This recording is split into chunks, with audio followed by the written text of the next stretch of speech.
Alright guys, so it's been a bit, haven't posted in, I don't know, what is it, a week now, been on some vacation, had some monitor issues, but everything's all good now, and of course the second I leave, we have some Bethesda news and some Gotham Knights, freaking 13 minutes of gameplay. This came out like, what, 2-3 days ago at this point, and, you know, I was going to do a reaction on it, and I was kind of upset this released when I wasn't here, but now that I've seen all of the other people and other YouTubers and on Twitter and all that stuff reacting to the trailer, I think it gives me more to talk about. So I'm kind of glad that I had a bit to let it sit and let me think about it a bit more, right?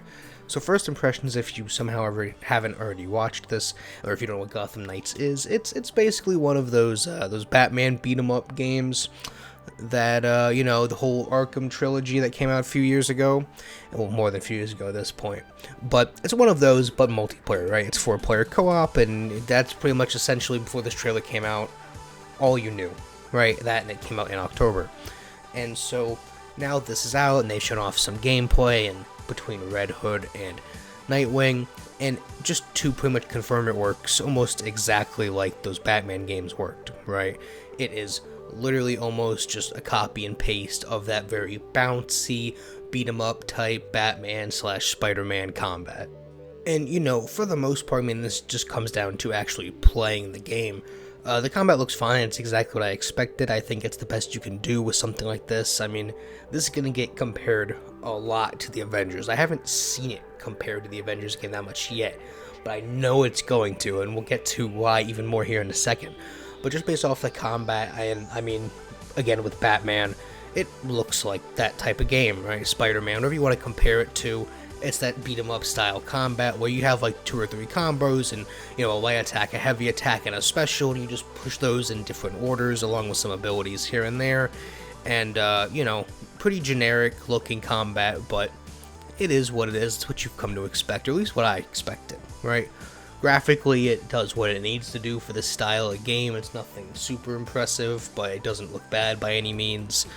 And that's pretty much all this really gave us, other than some stuff that I want to talk about now, including the Avengers game, and you saw a little glimpse of it there, is having like different currency types and like item resources and RPG elements, different suits with different stats. And they show it off here in the trailer a bit, if I can pull it up for you guys. So if you haven't played the Avengers game, it's very much just meticulous RPG style of like loot grind and finding different resources in order to upgrade different parts of your armor, in order to upgrade your suit to, you know, progressively different level difficulties so you can play the same type of mission type structure on higher difficulties.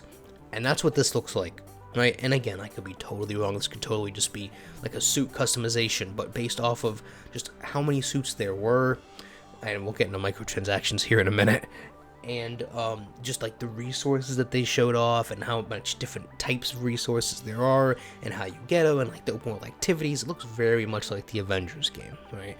It's going to have a main story where you go through and do your story stuff, and then it's going to have these open world activities that you use to get these resources, to get better suits and abilities and all that stuff, which is fine. That's what the way you want to go, but based off of how the Avengers game went, I don't know if that's how you want to go. But I've seen a lot of hate on Twitter for this game, saying it looks really bad, really boring, really generic, but the best parts of the Batman games, right, was the story, right? That's what I've always been saying for this game.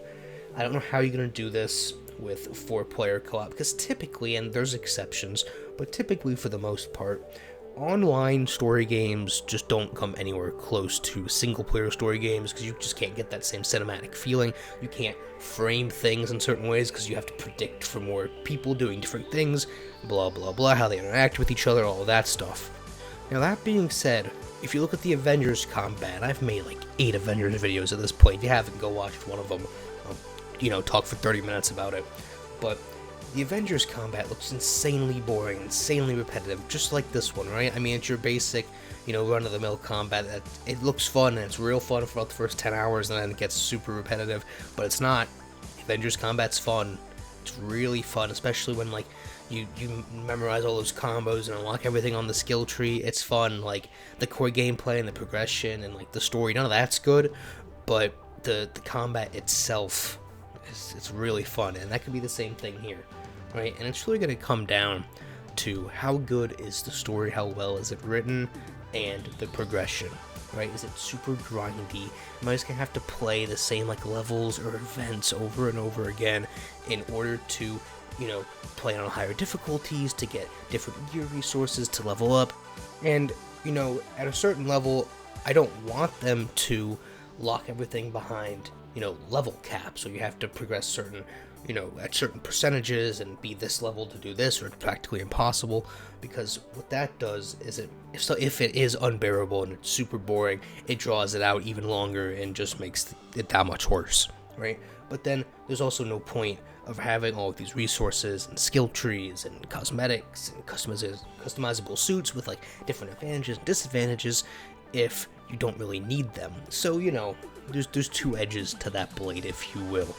Alright, with that being said, right now this is up in the air, right? It's gonna, like I said, depend on the story and the writing and all that stuff, how boring and repetitive gameplay gets, and what they do with progression, right? If they go for more fast-paced, constantly unlocking new abilities and new suits and all that stuff, or kind of take it slow and slow it down, focus more on the story, right?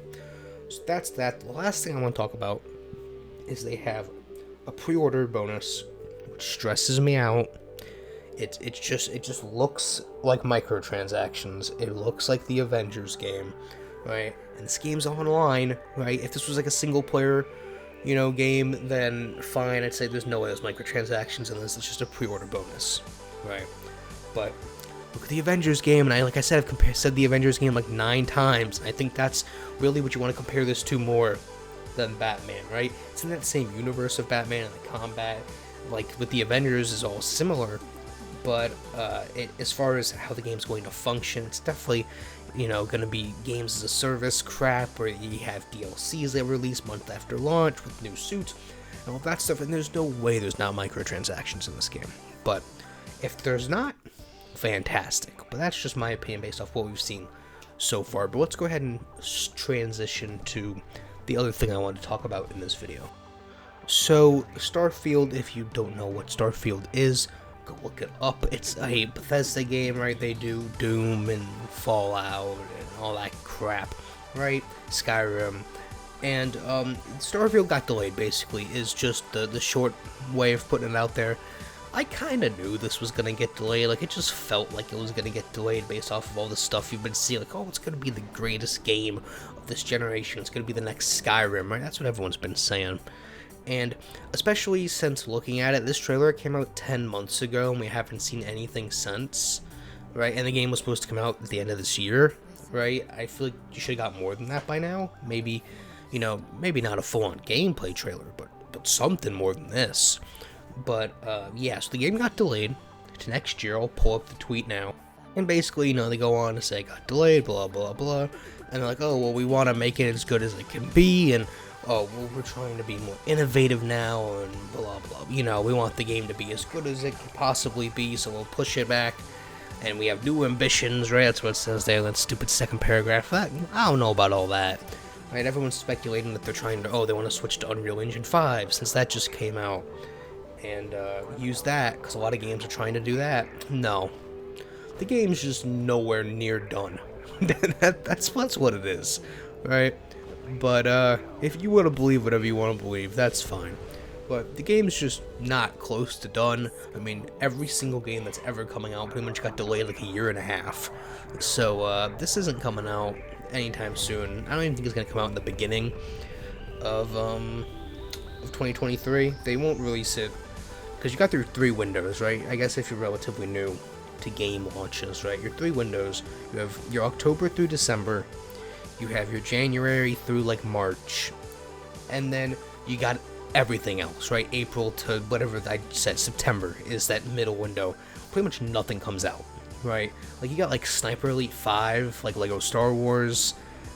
That's pretty much all that's coming out that I can think of in those gaps this year, for example, right?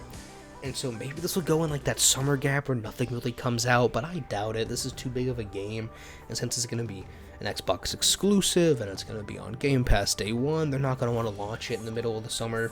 This will launch at the end of next year, everything else. But hey, we're caught up now, we're updated, I'm back, working on some more DayZ stuff, because God knows that ain't going well. But that's all I have to say for this, alright? If you, you want this game to come out yesterday, boo-hoo. I'd rather the game come out next year and it be good. Get over it. I don't want to play another Cyberpunk. I don't think I can handle that again, alright? Not that I have the same level of hype for this as I do for Cyberpunk, but I'm just saying, like a launch like that, I just couldn't. It's too much, alright? But Gotham Knights, let me know what you think of that down in the comments below. I do think that's going to be next-gen only. I think that just came out like yesterday or the day before, a couple days by the time you see this.